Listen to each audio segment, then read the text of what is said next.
everybody, this is Tyler here once again from the Character Workshop, and for anybody who's wondering why I look so bright, well, you can blame my laptop for that. So, the 1990s.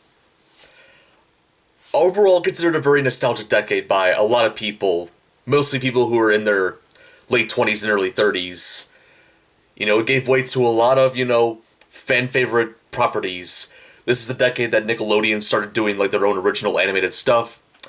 Cartoon Network as a channel, and as well as, the original content was born during that decade. Animaniacs came out that decade. So many, very iconic, pop culture stuff came out in the 90s. Now, personally for me, I was born in 1997, so I didn't really have much of a memory of living during the 90s. Most, if not all, my childhood was pretty much in the 2000s, so personally I remember a lot of 2000s content more so than 90s content, but a lot of the stuff that did air in the 90s did have reruns a lot during the 2000s, so I still have fond memories of those. So, in terms of science fiction in the 90s, it was a pretty interesting decade.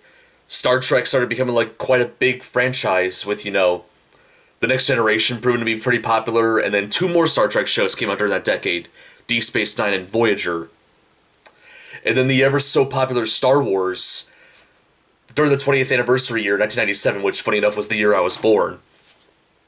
They released special editions of episodes 4 and 5 and 6 with improved special effects, which has definitely gotten a lot of controversy back then, and even still to this day, from Star Wars fans about whether they were necessary or not.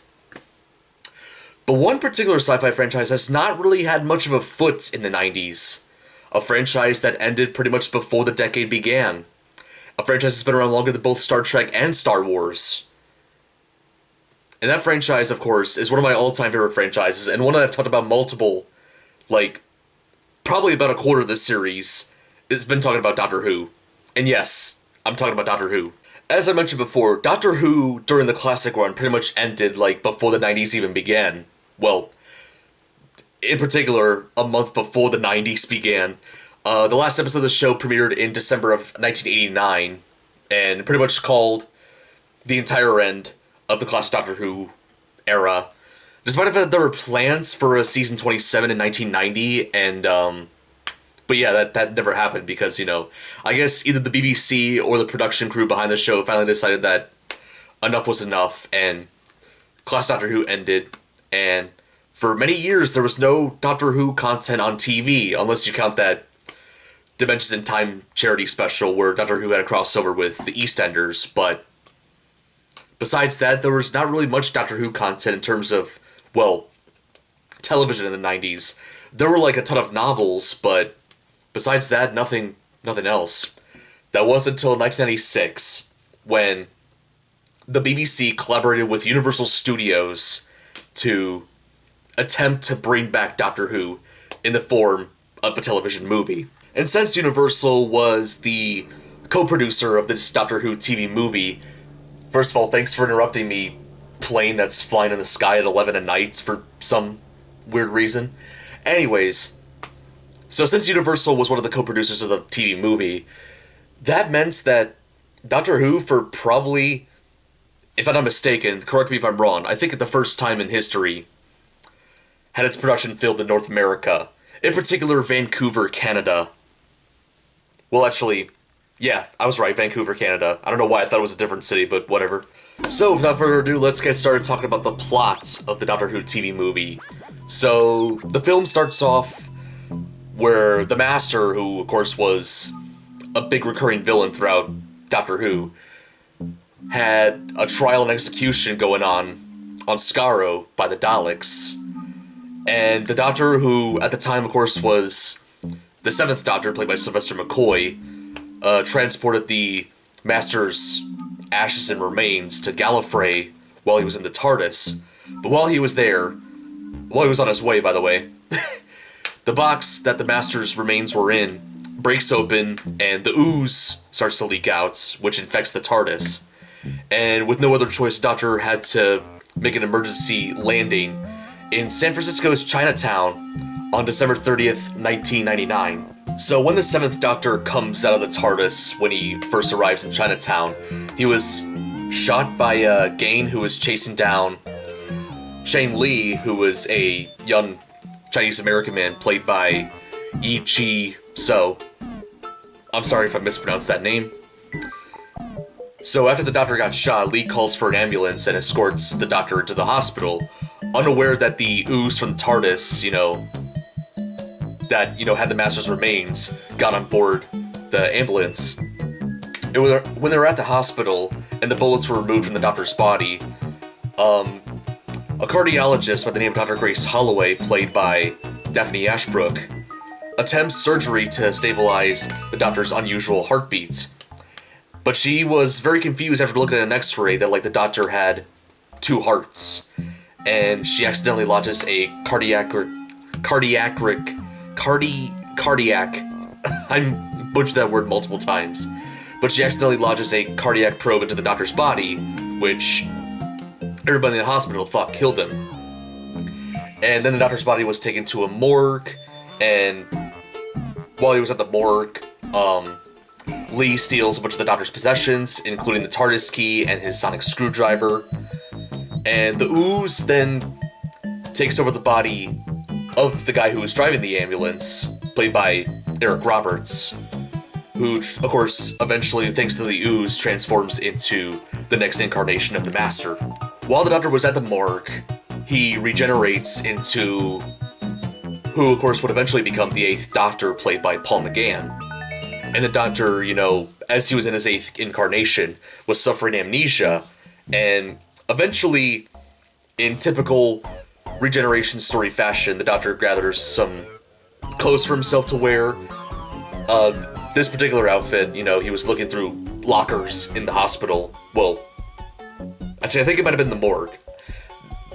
But anyways, but the Doctor eventually found, a outfit that was going to be used for a fancy dress party that was going to be happening during New Year's Eve, and he decides to use that as his outfit. And while he was in the waiting room, he recognizes Grace, who had resigned from her hospital after the failed operation, and the Doctor then follows her to a car, proving to her that he was the same man that she was operating on the other night, even though he was a different incarnation.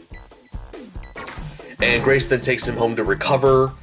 And meanwhile, with Lee, he returns to the TARDIS where the Master showed up and puts him under mind control by claiming that the Doctor had stolen his body.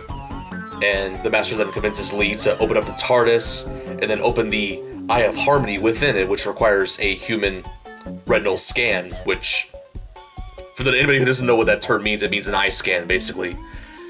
So when the Eye of Harmony opens, the Doctor is flooded with memories and realizes that the Master was trying to search for him and tries to block the scan. He warns Grace that while the eye is opened, the fabric of reality will be weakened and potentially destroy the Earth by midnight on New Year's Eve if they cannot close it. However, he needs an atomic clock to do so, and Grace finds one on display at the San Francisco Institute of Technical Advancement and Research.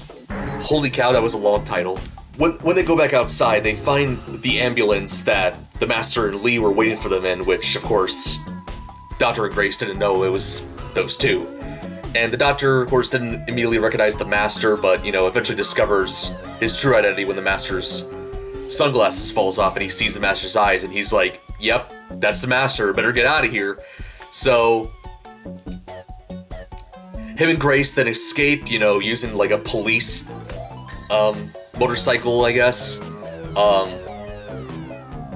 But of course, while they were before they were able to get out of the ambulance, the Master got a bit of his ooze-like substance onto Grace's wrist. Afterwards, the two continue to go to the Institute, and then they obtain the clock, and they return to the TARDIS. And the Doctor, while they're in the TARDIS, successfully installs the clock and closes the eye, but finds that the damage to reality is too great and that he must revert time before the eye opens to prevent the destruction of Earth. And as he connects, the proper TARDIS circuits to do this, the Master remotely takes control of Grace's body, causing her eyes to become inhuman, and she strikes the Doctor unconscious. When the Doctor eventually wakes up, he finds himself chained above the Eye of Harmony, and the Master poised to take his remaining regenerations while Lee and Grace watch. And the Doctor was able to break the Master's control on Lee, which basically has Lee turned against the Master, and Lee refuses to open the eye for the Master.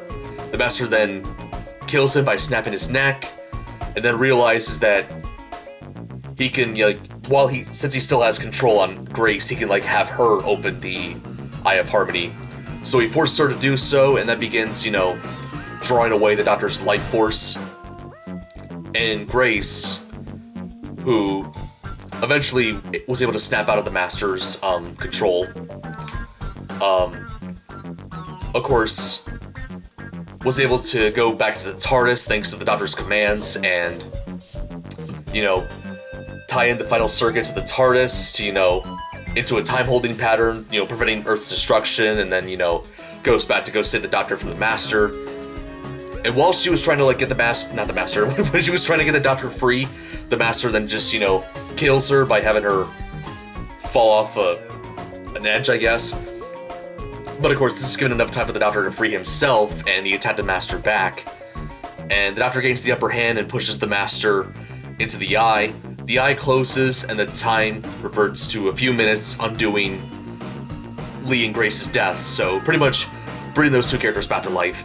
And since the Earth was pretty much safe from what was about to happen, the Doctor was preparing to leave, but before he could do so, Lee returned all of his possessions, and the Doctor, of course, warns to Lee not to be in San Francisco on the next New Year's Eve. And the Doctor then offers Grace the opportunity to travel with him, but she politely refuses, and instead kisses him goodbye, which afterwards the Doctor then departs in his TARDIS to go where else but anywhere.